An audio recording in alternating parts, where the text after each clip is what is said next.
Whiteout week is officially here, Penn State fans, which means there's no shortage of recruiting topics to discuss this week. Sean Fitz and I are going to get into that complete whiteout list that we did over the last week. We have over, I think, 60 plus prospects now that have scholarship offers from at least a handful of schools out there. We'll also get in that Michigan loss. What does it mean for Penn State moving forward? And we'll round out the show with a look at the On 300 update for the class of 2024. Let's get into it.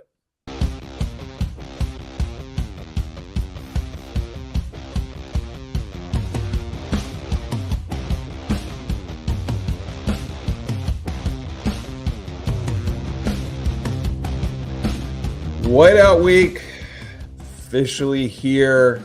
But first, Sean, how was the trip to Ann Arbor with Greg and Nate? Your first time on a road trip with your new colleagues. I guess it's not your first trip with Nate. Let's be honest about that. But did you guys have a good time? We had a great time, minus that whole little window there on Saturday afternoon when I think nobody had a good time. It was good. Greg, as you would guess from reading his stuff and as fast as he gets stuff up, is a bit of a robot. He drove all the way out and all the way back. We were back in town in State College by midnight on Saturday. So football aside, good trip. You throw the football into it. Does not help out things. But safe trip, which is all we can ask for. And Michigan, not as far as people think it is. So it was a good drive for us. I've been to a good chunk of the Big Ten schools. I have not been to Ann Arbor yet. So that is something I'll have to do at some point. But let's get into the real talk after that game, which is how does it impact recruiting? Because we talked about the high of Ann Arbor and how fans shouldn't overthink or put too much stock into one game. But here we have the opposite, I would say, which is, does this loss really, really hurt Penn State moving forward? I think you already know. I mean, I would hope that people who follow us know we're not going to put too much stock into the game. But Sean, I'll throw it to you. Just your kind of thoughts on how it impacts recruiting. Well, I know you've got Ann Arbor on the brain, but we had this conversation after Auburn, and it was really, don't get too high, don't get ahead of yourselves, because although things were great and this can help you out to add to your visitor list for the Whiteout, get people on campus for maybe that Ohio State game in 2 weeks, don't think it's going to turn into commitments or anything like that right away. Now, Michigan, I will say the same thing. I'll lay the same groundwork for what we've talked about before. One loss, one performance is not going to kill you or put you over the top. The trend of falling flat in big games against teams like Michigan and Ohio State, who not only you play against on the field, but you also recruit against, is certainly troubling. It's not going to be the dagger. It's not going to kill you, but the trend is certainly something you can take away from it. So I don't want you to panic and get too worried about how recruiting will all of a sudden fall off a cliff because of one game, because it won't. But this is something that, Penn State sooner or later needs to win some big games. You just keep going back to the 2017 Ohio State game, which could have just rocketed Penn State into the next level. They didn't clear that hurdle. And of course, since then, it's been kind of ups and downs and things like that. And it just, you haven't gotten to that level. And that, I think, is what's going to keep happening with Penn State. You're going to get that reputation of very good team, very good program that is a top 20, top 15 program. But if you can't get over the top, beat the Ohio States, beat the Michigans, and eventually, just get where you need to be and get to that next tier, that's where you're going to come up short. So I think it's more of a big picture conversation to have. And we've had that, especially after the Auburn game when everybody was feeling great about themselves. Someone said, you're not as great as you think you are when you win. You're not as bad as you think you are when you lose. That's going to come off in recruiting as well, because there's still going to be a ton of excitement this weekend. There's still going to be an absolutely huge visitor list for the Minnesota Whiteout this weekend. We've got, I think you said, over 60 scholarship guys, Penn State scholarship offer guys. It's absolutely massive, the list that we have up. And we'll talk about that in a little bit. But that's where you have to spin it. That's where you have to find out how good your recruiters are. Instead of, I guess, lamenting the loss and saying that, that Penn State is down, you have to spin that into, we need these guys. And that's what good recruiters do. So you have to use this as an opportunity. As much as it sucks to hear, you have to use it as a learning experience on the field. You have to use it as an opportunity off the field to try and propel yourself. And this being the recruiting podcast, that's what we're focused on that side. You try to propel yourself to getting those guys that can get you over the top. Because we look at this roster, there's not a ton of difference makers at the top end of things. Not Jahan Dotson's not walking through that door, especially a receiver. we can talk about quarterback eventually, but that's really not the conversation to have on the recruiting podcast today either. But it's certainly a conversation to have. I think Penn State has to use this to their advantage. Any school, I would say that about any school, but there's gonna be a lot of explaining that is left to do. The one recruit, I guess I would say, that kind of grabs my attention with this result is Anthony Speca, just because I really believe Speca is leaning towards Michigan and Penn State. I really feel strongly that those two are at the top of his recruitment. And, he just went to that game, wasn't a good performance at all for Penn State. And now he's coming back to Penn State this weekend. So just kind of curious on, I'll definitely be reaching out to him next week to just kind of get a better feel for how did he look at that game? How did he look at the linebacker performance in that game, the overall defensive performance? I mean, there's so much to get into. And then, obviously, what's he think about the whiteout and things like that? And just where's his overall recruitment stand? The one thing I remember talking to him in the summer about was that he has a really good relationship with Ben Herbert, who is Michigan's trainer. Ben is from the Pittsburgh area, so there's a strong relationship there. He's gotten to know, Losi and others since then a little bit more as well. But that's, if I really had to make a pick right now, I think I would kind of lean towards Michigan. So I'm just kind of curious, with him being out there, how it will have an impact on him moving forward. And of course, now, like, the good thing for Penn State, of course, is that he's going to be back here this weekend for the whiteout game. So just be curious to see where his outlook is here at the end of October. That's probably a different part of this conversation, because you get that win against Auburn, and that's fantastic. I mean, you're feeling good about yourself, but you look realistically at the number of kids you go head to head against Auburn with, and it's some, but it's not many. You go to, half of your legitimate targets are also have Michigan on their list. So going head to head, losing like they lost, not so much losing, but a 24-point game that wasn't as close as the score would indicate. That's one that you have to, you got a little bit mud on your face after that one. So I think that's the situation you get into with Anthony Speca. Obviously, they lost Evan Link, who was a big time target to Michigan, and any thought of flipping him or thought of staying in with him probably subsided with that game. So I think that's a different conversation. But yeah, that's one that you're going to have to look at. And Michigan coaches should be feeling good about their ability to recruit against Penn State after that game. It won't last forever. This is something we've seen before. Penn State, of course, flipped 2016 season and ended up winning a Big Ten championship and vaulting themselves off of that. So nothing is going to last forever. But Michigan, for head-to-head targets, certainly probably went up a couple of percentage points. Yeah, I was looking at a stat the other day. There was, Penn State has 4 losses of more than 2 scores since 2016. 3 are to Michigan, all at Michigan. So there's something there. I mean, it's very clear that Penn State is built to go against Ohio State more than the way Michigan's built their program. So just, we'll see how things go in the coming years, of course. But the Speca thing always just something I'll be paying attention to here in weeks ahead. All right, on 300 list is out for the class of 2024, and with only one committed player in that class, there are just a ton of guys to keep an eye on this list. This list was also, I think, over 50 of the on 300 guys have visited Penn State already, and I included about 65 or so on the list. It added some guys who I expect to either visit soon, have a good relationship with the coaches, just haven't gotten here, because they live far away or whatever it may be. A couple things that grabbed my attention right away. Sean, I'll throw it to you as well, but I'm going to start with Liam Andrews, and I'm going to throw this to you as well because you were at camp with me in the summer.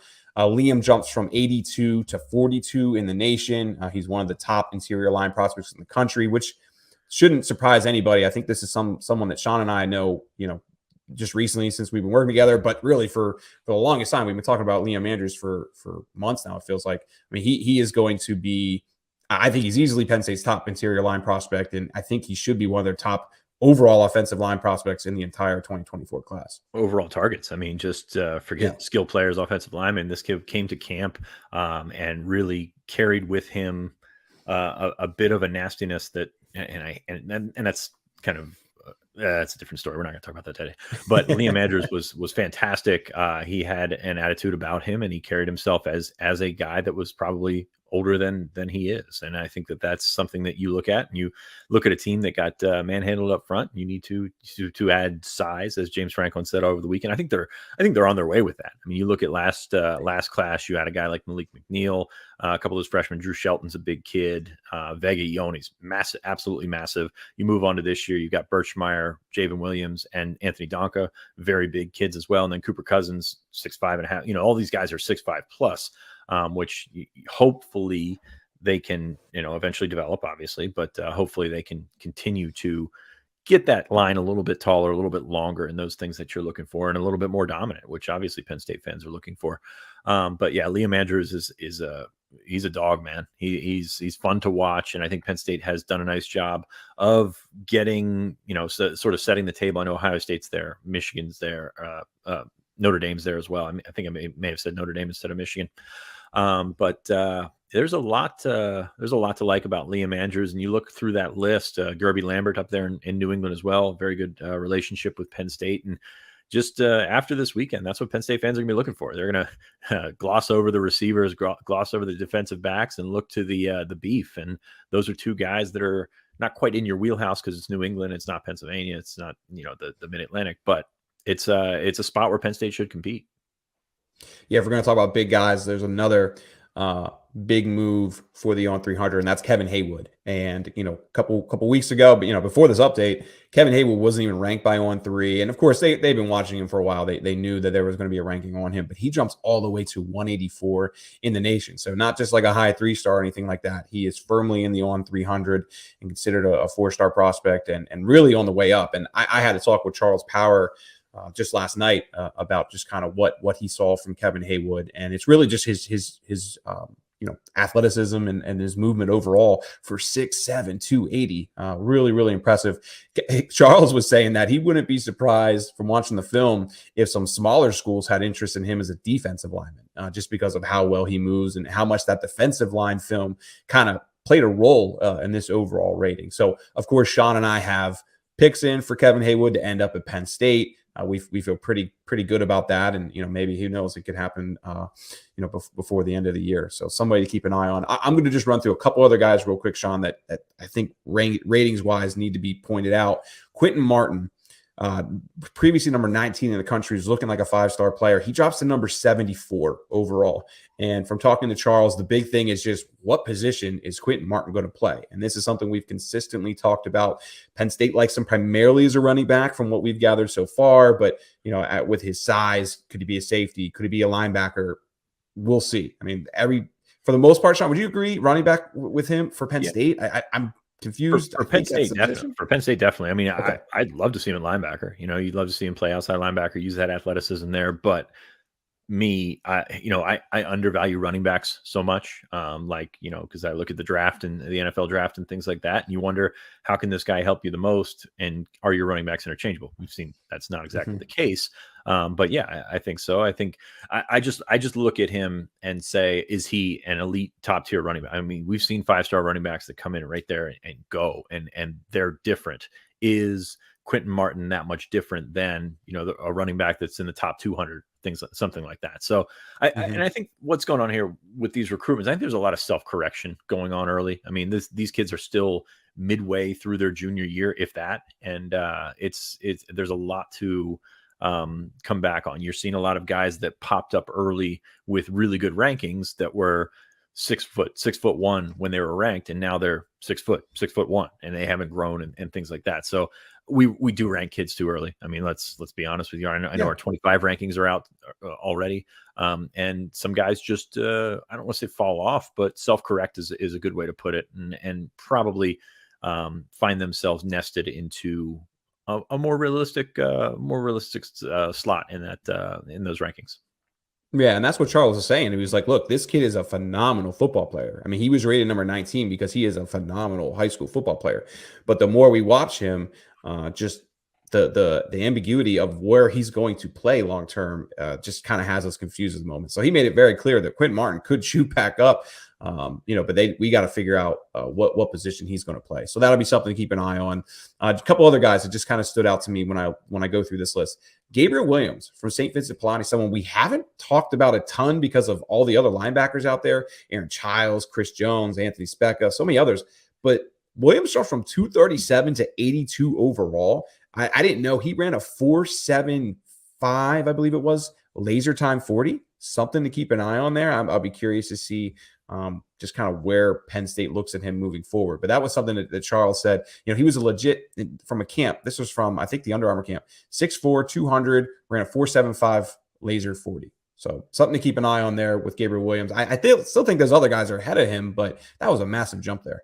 Yeah, and we're going to see a lot of that with junior film coming out. With you're taking the junior film, you're matching it to the numbers that you have, whether you got them in camp or you got them, as you said, an Under Armour camp. They used to have the Nike camps and things like that. You're using all this data to go back and try and figure out is what is on that tape. Does that match up with what you're seeing with those numbers? So, I mean, like I said, there's a lot of guys, like, you look at this and there's a lot of guys that are moving around. And as you mentioned, guys that surprise you, guys that just pop up out of nowhere that are familiar names. I mean, Jeray Hawkins ran a 4.3 at Penn State's camp, and now he was previously unranked. Now he's at 192. Well, I mean, that sort of doesn't change things in his recruitment, but it kind of changes the way you look at it from an outside perspective. And then there's guys that may have peaked early and are currently falling down the list. And as you said, guys have an opportunity to get back up there, but it's a long cycle. Like I said, we rank these guys too early, maybe a little bit too much of a microscope on these guys, as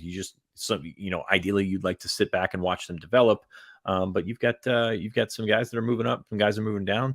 Dom Nichols, the guy that we've talked about on the podcast several times here, the defensive end from Maryland, was at 138. Now he's at 277. Maybe just not as athletic. I mean, he's still a very good prospect, but maybe just not as athletic as you thought originally. So there's a lot that goes into it, and these things will continue to move.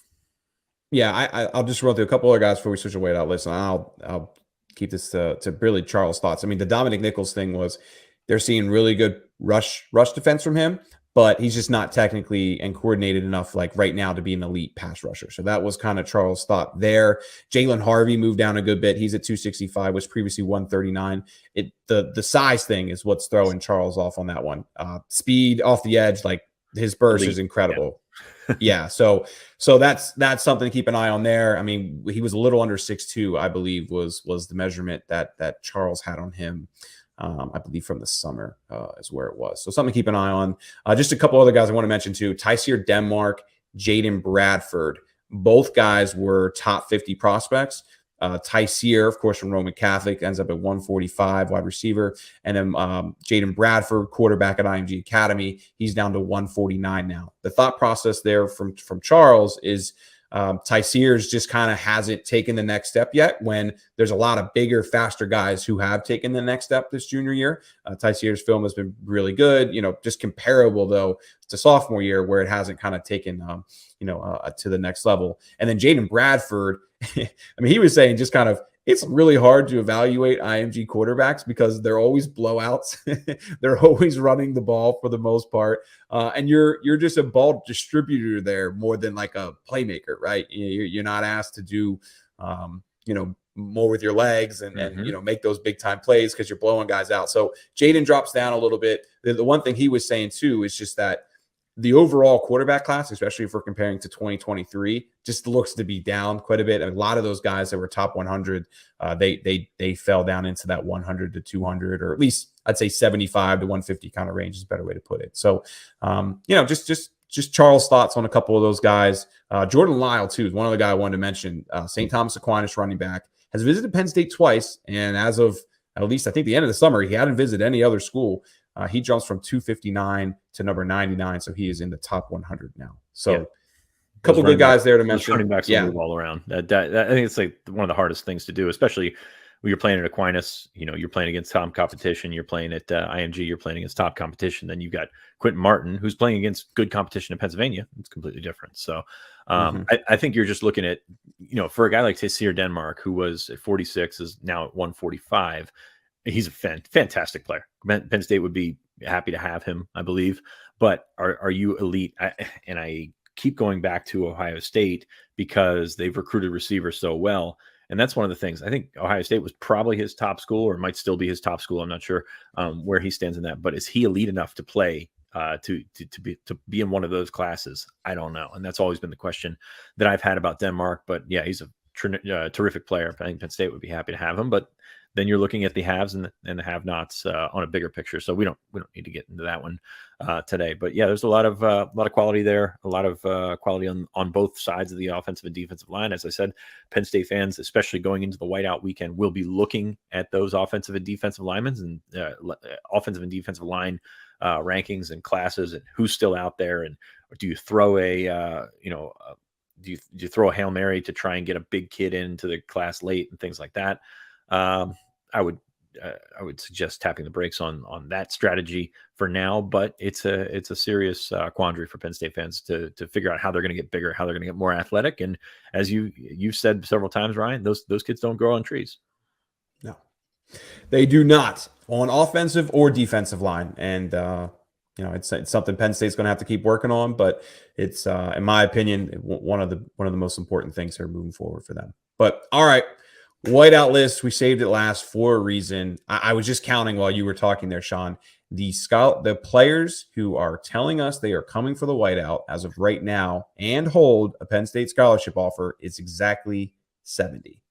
So impressive list if this is how it all shakes out. Of course, we can't get into all 70 guys here. That would take forever. So I will start with you, Sean. Just who kind of grabs your attention when you're looking down this list? I have 4 or 5 guys that certainly stand out to me.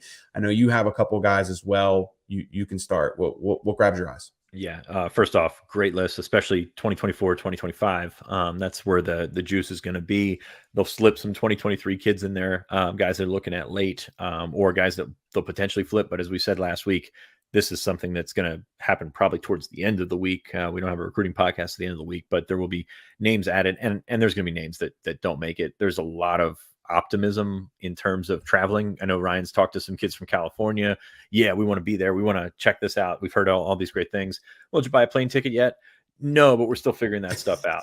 So, okay, man, let's just maybe cross you off the list, and maybe sometimes get ahead of ourselves with that one. But you look at this, and I've focused a lot on the defensive line and the offensive line because as for what I just said a couple of minutes ago.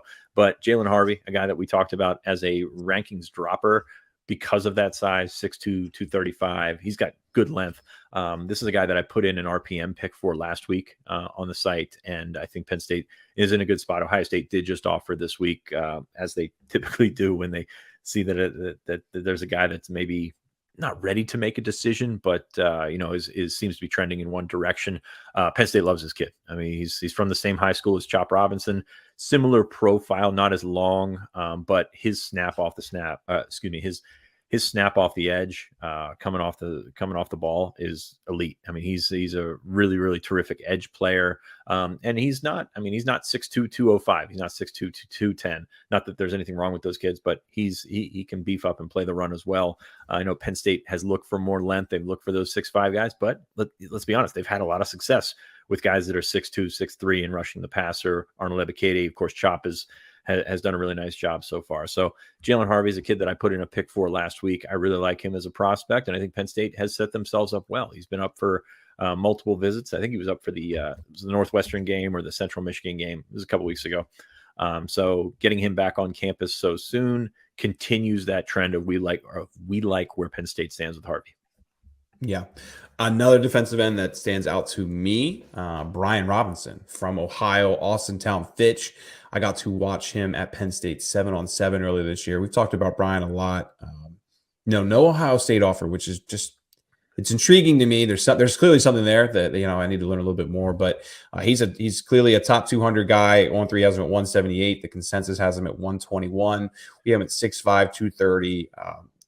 From what I saw this year, everything was pretty dang impressive from a leadership perspective, from an on-field perspective. I mean, it was one of the best camps I got to watch this year. And then from talking to him after, he was really raved about James Franklin, just kind of said that, from his 2 visits he's taken to Penn State so far, Franklin as a head coach has stood out to him as much or more than really any other head coach he's been able to meet. And he's done a lot of visits. He's done like 20 plus schools, I believe it is so far. So, that certainly stands out. But let's see how things shake up. Of course, I think Michigan's going to be a real player. Notre Dame stands out. I mean, how many times do we talk about Michigan and Notre Dame being Penn State schools, competitors? Kentucky as well is another school he's visited a couple times. So keep an eye on Brian Robinson. Sean, anybody else you want to throw to? I mean, I can talk about a ton of guys here, but anyone you want to get in? We'll play a little tennis here. We'll just go back and forth. And I think Robinson was at that game over the weekend, so that's something to deal with there. D.D. Holmes, defensive lineman from Gonzaga in Washington, D.C. You want to get bigger? He's 6'6", 240, listed 240. It actually looks bigger than that. But it's a guy, Penn State has had a lot of success in that conference. And, at Gonzaga, of course, Olu Fashanu from Gonzaga as well. So you want to get bigger? 6'6", 240 is a good way to start. Is he an interior guy? Is he a big defensive end at the next level? It's hard to say. It depends how he grows. But Penn State leads in the RPM. And I say that about a bunch of these kids right now because a lot of that is distance related. Not a ton of visits so far.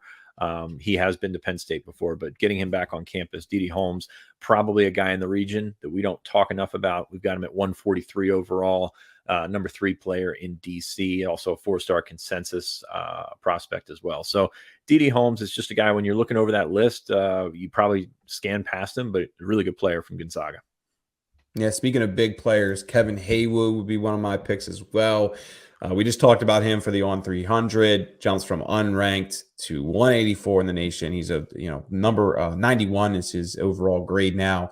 And, Charles really talked about how he's one of those guys who could continue to move up as long as he continues to progress. He said there's a good batch of tackles there in that 100 to 200 range that are really starting to make things click and take another step. But, Sean and I have RPM picks in for Kevin Haywood. Would this be the weekend? I mean, of course, we have picks in for Haywood and Dominic Nichols. Those would easily be my 2 picks for this weekend if somebody was going to commit. I mean, Haywood has been a guy that we've heard for a while, has been thinking about it, but nothing from Haywood has really kind of come out and said, that he's absolutely going to make that move. But 6'7", 280, again, size. He's got that athleticism as well. Pennsylvania prospect, Archbishop Wood, even has a decent relationship with Cooper Cousins. Not that they talk all the time, but there is a growing friendship there. So Kevin Haywood, certainly a guy that stands out this weekend. And if there would be a commitment this weekend, I would assume it would be him or Dominic Nichols. Yeah, we can throw the commit watch on there just because that one seems not obvious, but that one seems like a really good candidate. You throw the logic at it. You throw the fact that Penn State's been in it for a long time. I mean, this is a kid that had, I don't believe had started or been a full-time starter until this season. Penn State took a leap of faith there, offered him early, and has had him on campus a few times, and just kind of fits in with with that equation if you're looking for potential commits there. So, I thought we're going to save him for the end as a potential commit watch guy, but that'll be somebody that we're trying to gather more info on throughout the week. I'll move on. Ernest Willor. I think I probably just said that wrong because I said it in my head differently. But he is originally from Baltimore, St. Paul's School in Baltimore, transferred down to IMG Academy. He's having a very good year at IMG Academy, 6'3", 235, and continues to grow. I think he actually may be an interior guy at the next level, but he's doing some really good things for IMG. Very athletic kid there, 35th nationally in the consensus. We have him a little bit lower at 174, and I think he went up in the on 3 rankings, but 174 overall. But this is the type of kid. It goes down to IMG. You've got questions about how much does that change his recruitment. I know he's popped up at Florida a few times. He's popped up at some Southern schools a few times. It hasn't been great when prospects from the Northeast go down to IMG and stay there. I know that there have been some guys that have gone down and come back, but that's a different story. Ernest has gone down and really done some nice things there. So Penn State's got its work cut out for themselves, but IMG is off this weekend. So if he's going to be closer to home, he's going to take in this game. And it's an opportunity for you to try and get back ahead of it. When you look back to last year, Penn State seemed to be in a really good spot before he moved away, but now it's a different story. So be interesting to see what Willor will do from here on out. But Penn State's got to make an impression this weekend. Ernest Willer. That's how I've been pronouncing Willer. it. So that's Willer, the way I was saying it in my head. And then I came out with Willor. Sound like an idiot, look like an idiot. I just multi-talented over here. I've mispronounced everybody's name, so you're good. All right. Brady Prescorn, tight end, would be one of my guys as well. A top 100 prospect just about everywhere. through this latest update, he is the 3rd ranked tight end in the country for on-3. As I said, number 55 in the nation, number 62 in the on-3 consensus. Another Michigan guy. Wasn't at the game last week, but has visited Michigan early in the year. Also went to Michigan State's game against one of the directional Michigans. I forget which one earlier in the year. But this is Penn State's top tight end prospect. I think he's been that way for a long time. I will say Jaden Riddell is a player to, I think, is starting to emerge a little bit for Ty Howell in this group, someone they're really trying to get on campus, but I don't see anyone really surpassing Brady Prieskorn as Penn State's top target there. So this will be his 4th visit, I believe, overall to Penn State, which is more than Michigan from what I understand. I know he's been to Michigan State 4 times. I have 3 visits down for Michigan, 3 for Penn State, with, of course, this would be his 4th then. So I think Ty Howell's got a real chance with this one. And this would be his top tight end prospect if he's able to bring him in as far as since he took over that position. So I think Penn State's going to be top 3 throughout, but they're going to have to fight with Michigan. And look, Notre Dame's still in the mix. I think he was trying to visit Georgia at one point. I don't believe he got there. He did go to Alabama in July. So there's going to be no shortage of top schools going after him, but I'd be surprised if Penn State's not one of those 2 or 3 schools he picks from when it's time to make a decision. Brady Prieskorn, James Franklin went to see him the other day before the Michigan game. Penn State's prioritized them. He's prioritized Penn State by visiting multiple times. As you mentioned, Ty Howell's top target. He really likes Ty Howell as well. So definitely a guy to keep an eye on. I'll move on. Aaron Scott, probably not going to come to Penn State, in the long run. He is a cornerback who was a really good cornerback from Springfield, Ohio. He's got an Ohio State offer, which, Ohio State has been selective in their in-state offers, as we'll see getting on to my 5th guy or my 5th guys. But Aaron Scott was an addition last week, number 20 in the on-3 ranking. So add another top 25 national player to this list, and it's certainly a good list. As I said, it's so tough to pry any player from the state of Ohio, especially from not Northeast Ohio, not Eastern Ohio. But Penn State's got a good relationship with him. Terry Smith has been on him for a long time. But he's just a guy that when you look at this list, he really jumps out because of that high ranking, because of the way that Penn State's played at corner. Gives you some sort of shot. Probably not going to get him, but it's certainly one of those top level visitors this weekend. Yeah, speaking of that, Ryan Wingo, wide receiver, St. Louis, Missouri, number 14 in the nation, and according to the on-3 consensus. So he is on pace to be a 5-star player in the consensus. Wingo's been all over the place, man. He has taken a ton of visits to a ton of schools. I believe this will certainly be his first to Penn State. I know he's taken 5 visits to Notre Dame, Arkansas 4 times, Missouri, Texas A&M, Texas, a couple others. But there's so many schools: Michigan, LSU, Oklahoma, Miami, Ohio State. He has been all over the place. So this will be his first visit to Penn State. Is Penn State going to be able to land Ryan Wingo long term? Certainly not going to be easy, but you got to get these guys on campus. You got to, do whatever you can to really get your foot in the door.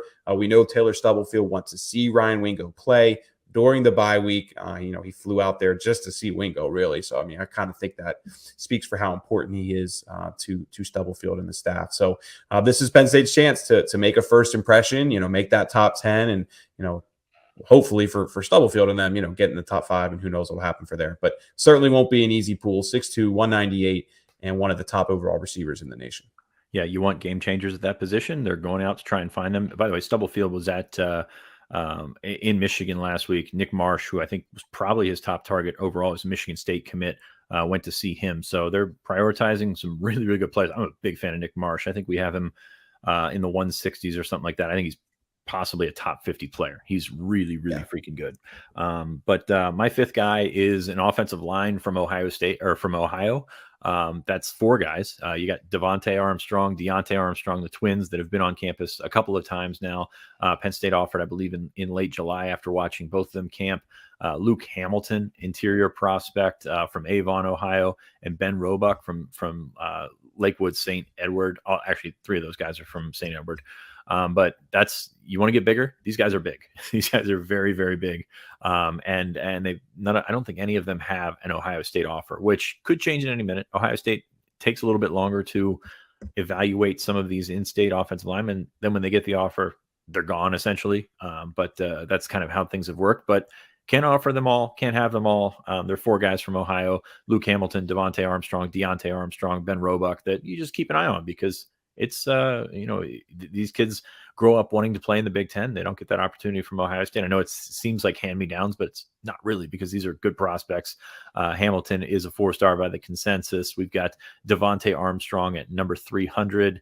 We've got Deontay Armstrong as a 4-star prospect as well, and then Roebuck is a 3-star prospect. But they bring plenty of beef with them to that recruiting room on Saturday, and I think that's where Penn State fans are trying to look for prospects on the offensive and defensive line right now. Deontay, Devontae, and Ben Roebuck are all on the same team. Yeah, like that's who beat Drew Aller last year. That's to knock Drew line. out of. That is a very big line. I remember seeing them up close. Yeah, don't ask us to tell the twins apart, because we just cannot keep twins straight. We say the same about the Smith twins up in New England, Loomis Chafee, and that's kind of how that works out with twins. It's great to have twin prospects, because you're probably going to get dual scholarship offers, but at the same time, it's tough to separate those guys. Yeah, we always talk about friends following friends. They're like so overrated. Twins, they're actually the ones who actually do follow each other, which of course makes sense. Right. All right, Quentin Martin would be my last pick. It's a pretty simple one, right? I mean, we've been talking about him as being one of Penn State's top overall guys for the longest time. Yes, he dropped in the ratings a little bit, but I mean, again, this is not really because of who he is as a player. It's just trying to figure out where is he going to actually play. So that's kind of the big reason behind that.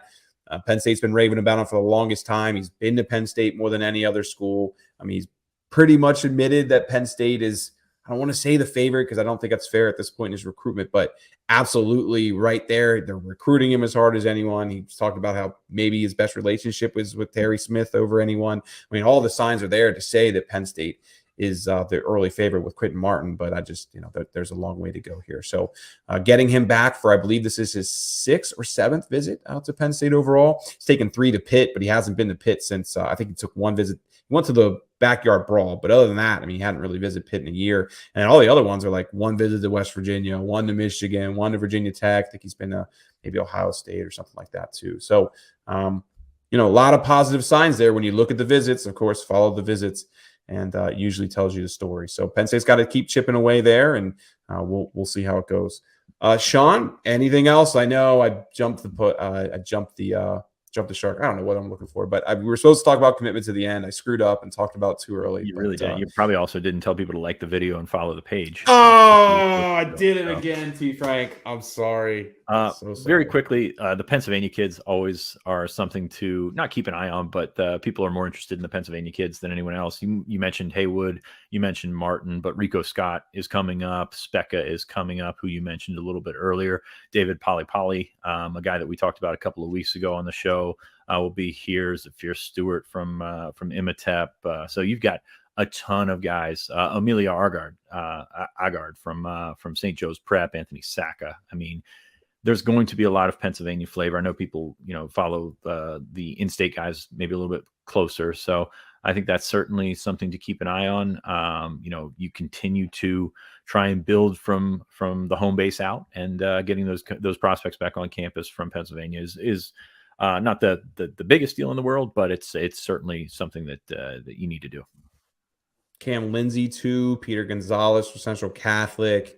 Deshaun Burnett's an up-and-coming prospect out of Pittsburgh. So lots to talk about there. I think we'll be talking about Marquez Wimberly down the road too from Parkland. We haven't talked about that kid yet, but he's certainly grabbing people's attention. A couple of really good freshman backs in state, including here in State College. So there's guys that we'll see how they develop. It's a long way before saying that they're Penn State quality, but certainly some really good players in that class.